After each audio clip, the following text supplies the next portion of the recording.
PCA 2023 at the Kristoff Cigars with Mr. Glen. How are you, sir? Brother, Stuart, it's always great seeing you, my friend. Absolute pleasure.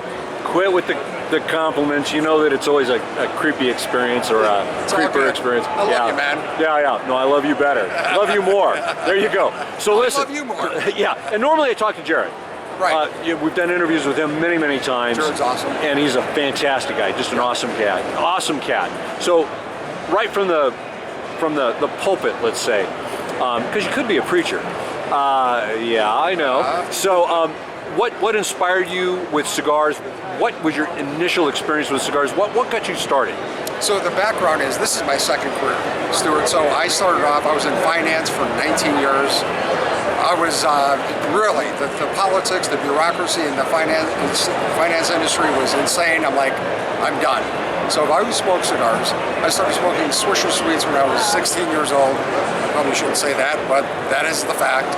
And then I just had same age start, by the way. It wasn't Swisher Sweets. It was machine-made Dutch Masters. All right, same thing, right? So anyway, after 19 years in finance, I'm like, I'm done. I need to start a new career, and cigars are my passion. Yeah. So I started that company in 2004, Kristoff Cigars. It's named after our son, Christopher, who now is married, professional, living in Austin, Texas. But I just love the industry. I love the communication. This is the equalizer. I always say this is the equalizer that brings everyone together. I don't care what you do for a living, how much you make. This brings everyone together and it creates friendships and conversations. Yeah. Now, is your boy in the cigar industry at all? He is not. Yeah. No. Does he smoke cigars? Oh, hell yes. Okay. He's one of my best tasters. I mean, he's like, yeah. all right, Dad, this is, all right, we need a little more of this, a little more of that. An adjustment. Yeah, he's awesome, yeah. Okay, cool. And you got grandchildren? Not yet. Not yet? We're hoping. Okay, cool. We're hoping. It's a cool experience, brother. It's a cool experience. Yeah. So, when you launched Kristoff Cigars, what was your, initially 2004, correct? 2004. Okay, so how were you sourcing your cigars or tobacco? Did you start off sourcing from other individuals, or what was going on with that? Right. The short story behind that, Stuart, was my wife was a broker in the cigar industry for years.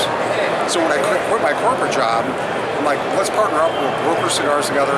Represented a lot of the major manufacturers in the industry today. 6 months later, we got a call saying from our #1 manufacturer, you guys did a great job. You got a product everywhere, and you're fired. Wait a minute, they called you to say that? Yeah. Okay. So I looked at my wife. I'm like, what is this? We just had a record year. Right. Now, were you making cigars as Kristoff Cigars at the time? No, at that time we're just a broker. So okay, yeah. A short interim thing. Right. So anyway, I go, what is that all about? She goes, welcome to the brokerage industry, right? So I said, all right, I'm not going to do this anymore. She goes, what are you going to do? I'm going to make my own cigars. I said, she goes, what do you know about making cigars? I go, I don't know, but I'm going to figure it out really quick. Yep, so a gentleman, Rolando Villamil, came to Chicago. Say again? Rolando Villamil. Okay. Been in the industry for 40 years. Yeah. He wanted us to sell his cigars. I said, no, my friend, I'm looking to buy or build a factory. And what was his reaction? His reaction was, my friend, come to my factory, look at the factory. If you like what you see, blend your cigars, and I'll oversee production. Okay. So that was in late 2004. Went down there 2 weeks later, looked at the factory, and I'm like, brother, let's do this. So we started blending cigars, and he gave you good advice, because it could have been easy to say, oh yeah, do this. Yeah, absolutely. Yeah. So he was my mentor, and unfortunately he passed away about a year and a half ago, suddenly. But he's my mentor, my friend, his family, and now over the last almost 20 years, here we are. We're in 50 other countries, all over the U.S., and we're just very, very, very blessed. You're rolling. Yeah. Simply rolling, my friend. Indeed. Yeah. Very good. So now, moving forward, yes. What was your biggest challenge? Because you had some great mentoring.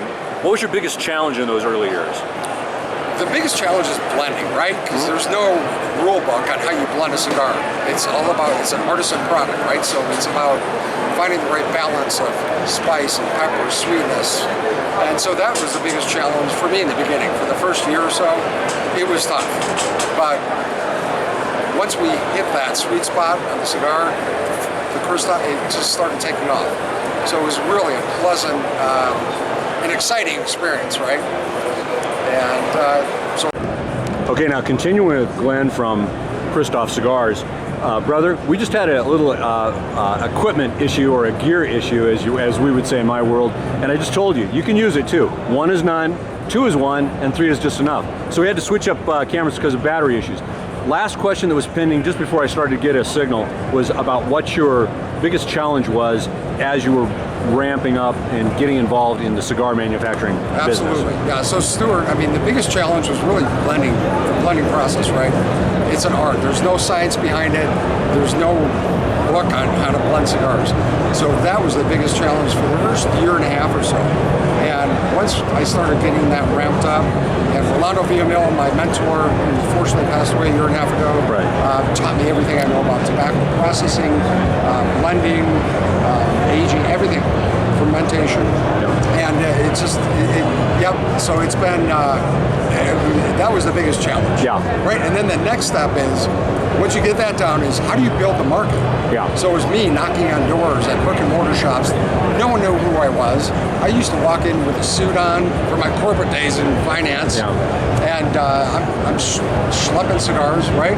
So that was another kind of a people are looking at you like, who's this guy? Who's this guy? Another gringo living in Chicago, making cigars for a living. It makes perfect sense. Yeah, and they're wondering, how is this happening? Right, exactly. What's really going on behind the scenes? That's exactly it. Yeah. So I've been blessed. So over the last few years, again, we're in 50 other countries, all over the U.S. I've got a great team that I'm blessed to work with. And it's not me. No one works for me. I work for them. Yeah. So we're truly a family. Kristoff is truly a family. And I just love what I do. Now, and truly a blessing, like you said. And like I told you earlier, when I come here, this is my people. You guys are all my people. I mean, it's like family in a weird way. So a little story, I know you've already talked about it quite a bit, probably. I've heard about it for a while. Jared had mentioned pardon the term, but the kickoff, so to speak, for the guardrail. Yes. Now, how long have you been a rider? All my life. Okay. I've been riding since my early 20s. And we're talking motorcycles here. We're not talking bronking bucks and cowboy stuff or other. But anyhow, I digress. So you've been riding all your life. What's your preferred motor? Oh my gosh. I started off with a Honda Magna back in the day, but it's always, so the last few years, several years actually, has been Harley Davidson. Street Glide is my favorite bike. But so the story behind the guardrail is kind of a sad, unfortunate, but reality of kind of what I went through. So I do Kristoff motorcycle events all over the country the last several years, and so what we do is we partner with the retailer, we set up this bike run, and we're like, all right, we'll do a 5 or 6 hour bike run, do a Kristoff event afterwards, and it's always been awesome. So this last bike run was in Oklahoma City. And date was this was as if you're going to forget October 5th. It'll be 4 years ago this October 5th coming up. And I told my wife a month before the event, we're on the back porch having a cigar. I go, hon, something doesn't feel right about this bike ride. She goes, well, then cancel it. I go, I can't. I mean, they've been advertising it. I'm committed to do this. So this went on for 4 weeks. The day before I left, fly out to Oklahoma City, and my sales rep picks me up, and I told Guillermo, who was our rep at the time, I said, brother, I don't feel good about this bike ride. He goes, Glenn, you've done this all over the country. It's not a big deal. I'm like, you're right. Next morning, the day of the bike run, we're sitting having breakfast in the hotel lobby. Now let me stop you there real quick. Prior to breakfast, what were the things that were making you not feel good? If there was anything specific, or was it just a vibe? It was just a vibe. And I'm very strong in my faith. And so this was God talking to me for 4 weeks, and I wasn't listening, right? So we're sitting in having breakfast, an hour before we're going to pick up our bike, and I go, Guillermo, this is not good. Something wrong. Something's wrong. Literally 30 seconds later, 2 paramedics walk into the hotel lobby with a gurney. Not even a minute later, they walk back and they go, we're in the wrong hotel. Sorry. And this is in the hotel restaurant or the hotel area, right? Yeah, absolutely. Okay. So, and they're saying we're in the wrong place. We got to go somewhere else. Something's not right. So we looked at each other. That was weird. So go to pick up the bike. Guy says, everything, you're all checked out, give me your license. He goes, Glenn, I can't rent your bike. I go, why?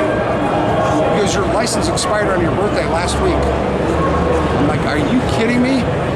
He goes, I'll tell you what, I'll fudge the date. Long story short, we go on a 6-hour bike run. I'm 10 minutes away from dropping off the bike.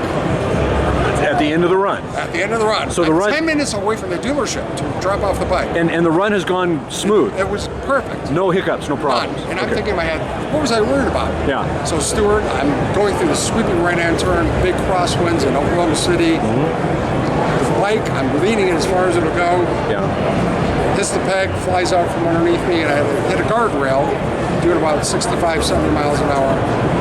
Long story short, so I ended up in the hospital for 8 days, 2 months in a wheelchair, 4 months of physical therapy, shattered my tibia, my eye socket, my nasal cavity, my cheekbone.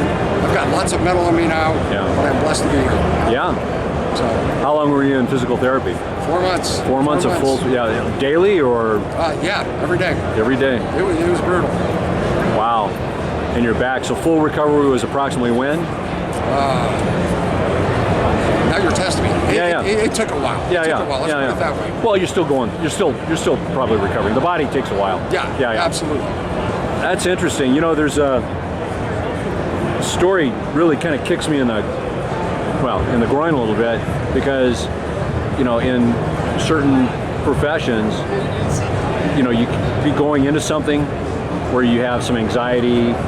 Clearly, there's a reason why you've got some anxiety. Right. And then everything goes okay, and it's always that all that critical part is done, and you're on your way back, but you're not quite back yet. And that's when a lot of things will go sideways or wrong.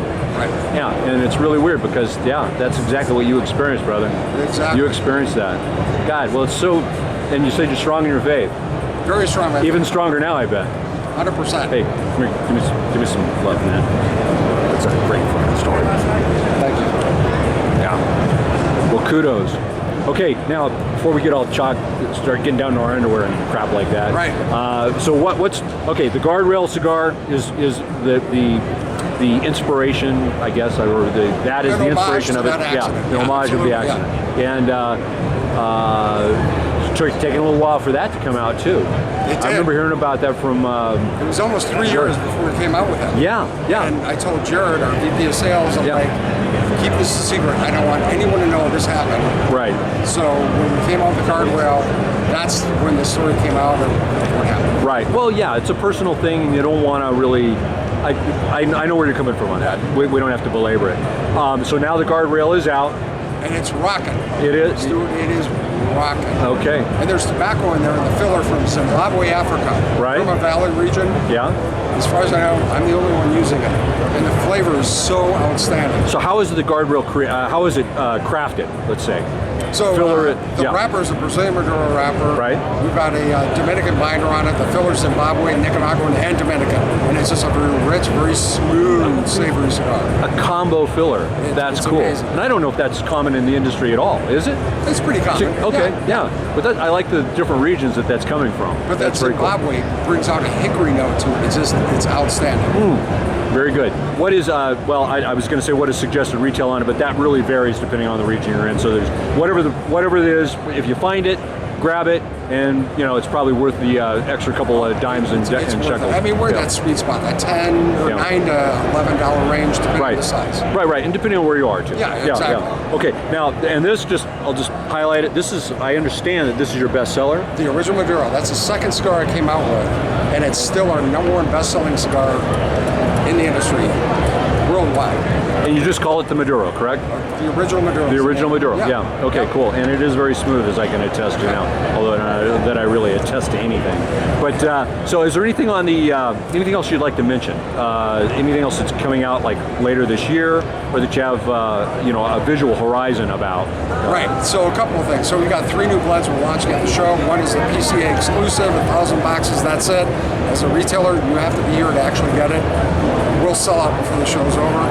Then I've got 2 new blends. One is the Tres Compadres. Tres Compadres, which is an homage to my best friend Chuck, who passed away at 42 years, and Rolando VML. and that's a Nicaraguan Puro. And it's not, most people think of Nicaraguan Puro as a big, peppery, spicy cigar. It is not. It's smooth, it's creamy, it's very sweet, and it's a medium bodied at best. I also have the Nicaragua, which is a Nicaraguan Puro as well, but a little more body, a little more spice, and the flavor is just outstanding. Both of those are just exceptional. Good, good, outstanding. Well, look, brother, and are those will those be available for order from the show? Yes, absolutely. Okay, so everything's available now to be now. ordered. Okay, Yep. Outstanding. Anything that you've got on your actual horizon that you haven't started working on just yet? Repackaging. So we're known for